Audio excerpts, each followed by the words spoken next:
I hate the word backlog. It's a corporate term that we as gamers have adopted to describe our ever-growing list of games we hope to one day experience. It represents a shame of games we had every intention of playing, but for one reason or another, we never got around to. This shame is something I've experienced all too many times as a collector. Whenever I bought a new game and added it to my collection, I'd tell myself it was just another item to add to the backlog, something I'd hope to one day experience.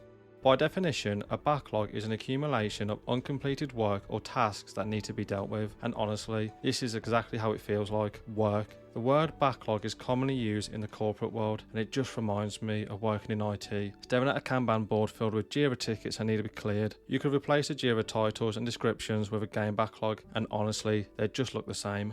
But gaming isn't supposed to feel like that, is it? For most of us, it's a hobby, a way to escape the monotonous, stressful chores of daily life. A hobby is meant to bring joy, yet applying the word backlog to it feels counterintuitive, even contradictory. How can something be fun if it looms over us like an obligation, something we must do instead of something that we want to do? Over the years, I've seen countless gamers share tips and strategies on how they tackle their backlog, but for me, the solution wasn't about conquering anything, it was about abandoning the concept altogether. Instead of trying to manage a backlog, I chose a different path, one that didn't involve a backlog at all. In this video, I'll share how I shifted my mindset and why I decided to leave backlogs behind for good, freeing myself from the weight that they carry.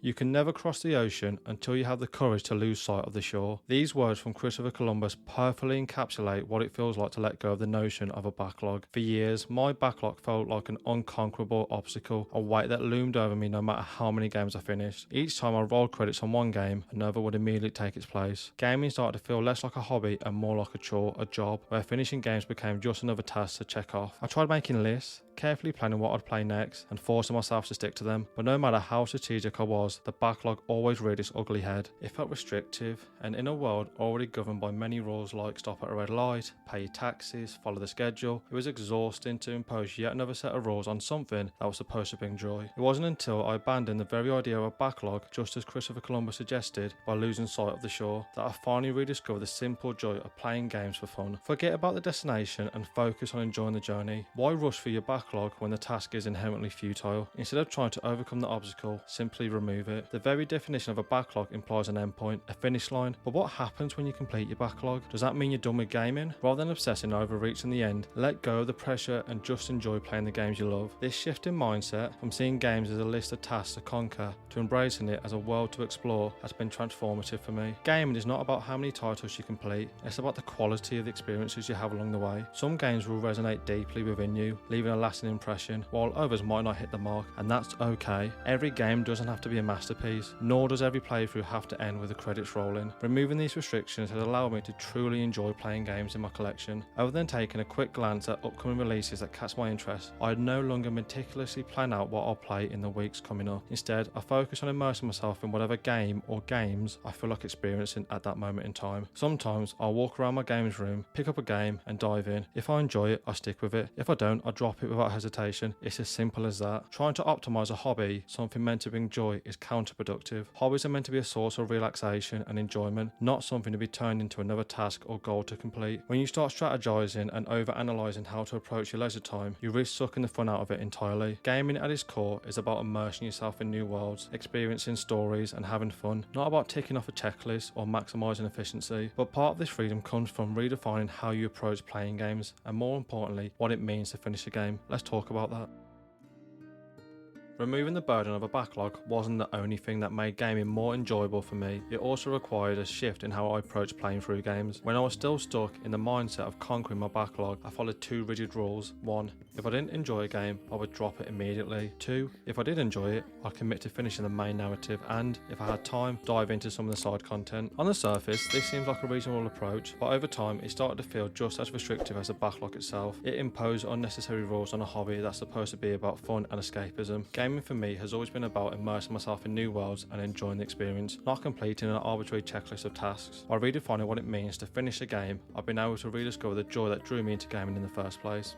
This realisation hit me hard during my Christmas break in 2023 while I was playing Lies of P. It was my first experience with a Souls-like game, and at first I was completely engrossed. I absolutely loved the dark, atmospheric setting and the unique Pinocchio-inspired twist on the story. I poured 40 hours into it, fully immersing myself in its world and mechanics, and I was just a few hours away from completing the main narrative. But then, something shifted. After seeing the death screen for what felt like the 100th time in a single hour, I realised something. I wasn't having fun anymore. I wasn't enjoying the challenge, I was dreading it. Yet, I still felt this nagging voice in my head saying, you're so close to the end, you have to finish it or you'll be a failure as a gamer. But why? Why were those questions in my head? Gaming is supposed to be a hobby, a source of joy and relaxation, so why did I feel pressure to push through something I no longer enjoyed? It was in that moment I began to question what it really means to finish a game. Now, when I play a game, I ask myself a simple, subconscious question. Am I having fun? If the answer is yes, I keep playing. If it's no, I drop it immediately, no matter how close I am to finishing it. I'll admit, this comes from a place of privilege, given that I'm surrounded by over 500 games in my collection, but I don't see the point in finishing a game I'm not enjoying. Why waste our most limited resource in life, time, on a game that no longer brings us joy, fun or fulfillment? For me, gaming has always been about enjoyment, and that will never change. I'm not saying this approach works for every gamer. Some enjoy the challenge and sense of accomplishment that comes with finishing games, or they find joy in unlocking trophies and achievements. Whatever your reason is for gaming, it's important that the games you play reflect that. Lies of P stopped being fun for me and became more of a chore, which is why I rage quit and dropped it, and I'll probably never go back to it again. After coming to this realisation, I stopped playing Lies of P and instead jumped into Doki Doki Literature Club, and I have zero regrets. Like Paddy Power says, when the fun stops, stop. If a game no longer brings you joy, don't feel obligated to finish it. If, like me, you play games for entertainment and fun, despite not finishing Lies of P, I still hold it in high regard and would highly recommend it to any gamer looking for a challenging, narrative-driven Souls-like experience. In fact, pushing through the final part of Lies of P just to say I finished it would have tainted the great memories I have of the game. Some gamers thrive on the dopamine rush of finishing a game. They get a sense of accomplishment from crossing that finish line. For me though, it's different. I think back to the journey I experienced throughout the game, the characters I met, the choices I made. For me, finishing a game isn't about a sense of accomplishment, it's about the journey itself. When the journey ends, I'm excited for the next adventure. I don't let a game dictate when I'm done, I let the fun factor decide. If the game stops being fun, I stop playing. And not every game needs to be seen through to the credits. I recently played Sonic Frontiers for 8 hours and I had an absolute blast. It brought me back to my childhood playing Sonic Heroes, grinding those sky rails with a theme tune blasting through my grainy CRT TV. I had my fill of the game and moved on to the next one. I didn't need to see it through to the end. By taking this approach and focusing more on the journey rather than the destination, I've freed myself from the need to create a backlog of games I must play. I know that everything I play will be fun, because if it's not, it simply gets dropped. I'd much rather play 100 games for 1 hour, each bringing tons of enjoyment, than slog through one game for 100 hours just to say I finished it. By embracing this approach to gaming, focusing on fun and the journey rather than the pressure of completion, I've freed myself from the burden of maintaining a backlog. The idea of ticking off games from an endless list just to say I've finished them feels pointless. Instead, I prioritise the experience itself, knowing that if a game stops bringing me joy, I can simply move on, no pressure. I don't need a backlog anymore. If a game isn't sparking joy, I drop it and I find something that excites me. It's all about having fun, no strings attached.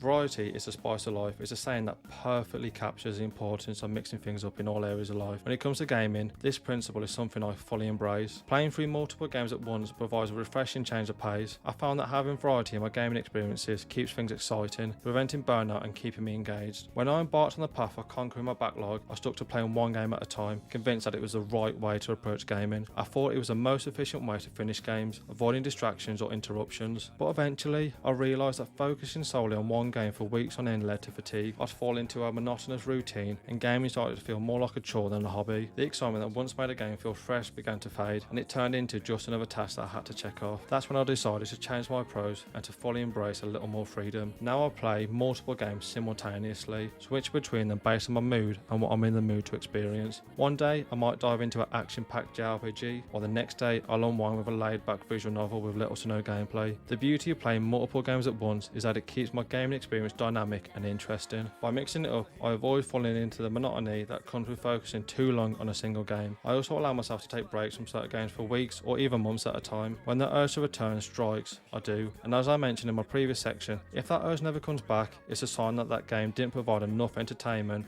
to justify a spot in my current gaming rotation. Playing multiple games at once also helps prevent burnout and keeps the excitement alive, ensuring that my gaming sessions stay fresh and enjoyable. Plus, playing multiple games allows me to balance different experiences. If I'm getting frustrated with one game, I can easily switch to another and keep the fun going. This natural shift helps me avoid burnout and prevents one game from feeling like a chore. I can also return to a paused game with fresh eyes, and sometimes when I pick up a game I haven't played in weeks, it feels like a whole new experience.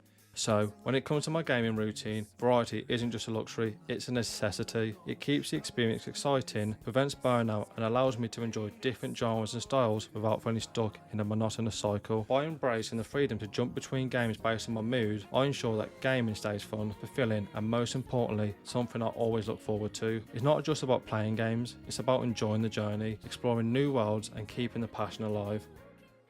For some gamers, buying and adding a game to our collection feels like entering into a mutual agreement with the game itself. It's as if we're committing to eventually popping the disc into the console and experiencing everything that it has to offer. But with the constant influx of new releases, our collections, often growing faster than we can play them, can quickly become overwhelming. In a previous video, I discussed how game collecting can become an addiction. It might be time to consider a cull. I've done this myself in recent months, and it's a big reason why I no longer feel the need to maintain a separate backlog. My collection and backlog have become one and the same. Every game I own is something I genuinely want to play in the future, and that eliminates the need to categorise them into different piles of unfinished business similar to other gamers' backlogs. But how do you cull your collection and transform it into something more manageable, essentially turn it into your backlog? This might be something I fully explore in a separate video, but one approach I take is inspired by Marie Kondo, the author of Spark Joy, an illustrated guide to the Japanese art of tidying. In her book, she introduces a simple yet powerful concept, the idea of asking yourself, does this spark joy? While this philosophy is something primarily used for decluttering your home, I found it to be an incredibly useful tool for curating my game collection as well. When I look at a game in my collection, I ask myself whether it brings excitement, curiosity, or a sense of nostalgia. If it doesn't spark joy, if it no longer holds a special place in my heart or interest, it's time to let it go. Even if a game once did, it's important to recognise when its appeal has faded, and that's okay. To help me decide whether a game brings me joy, and ultimately whether it should stay in my collection, I use 3 key categories. 1. A game that I loved in the past, something that holds a deep nostalgic memory. 2.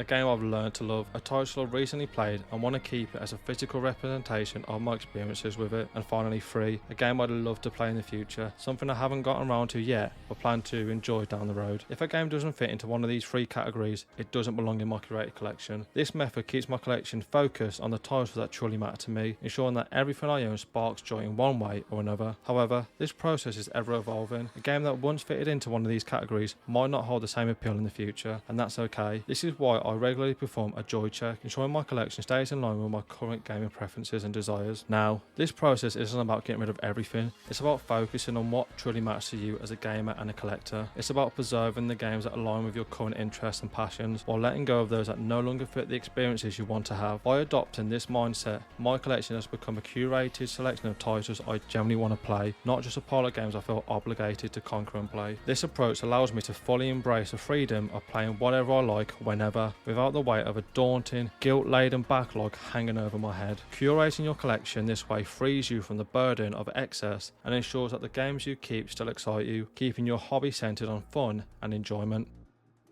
And that's why I don't have a backlog. It's all about creating a collection that brings me joy and focusing on the games that truly resonate with me. Letting go of the pressure to finish everything on my list has freed me to enjoy the gaming experiences that actually excite me. Gaming should be fun, not a never-ending checklist of obligations. I hope this video has given you a new perspective on how to approach your own collection and the games you want to play. Remember, it's okay to let go of what doesn't spark joy, and it's okay to jump between games based on what you feel like in the moment. At the end of the day, gaming is about enjoyment, not about crossing items off a list. I'd love to hear how you approach your backlog and collection. Whether you have a backlog or you've been creating your collection similar to how I have, drop a comment below and let's talk about it. And like I always say, good luck on your game hunts and collecting adventures. Take it easy YouTube, and I'll catch you in the next one.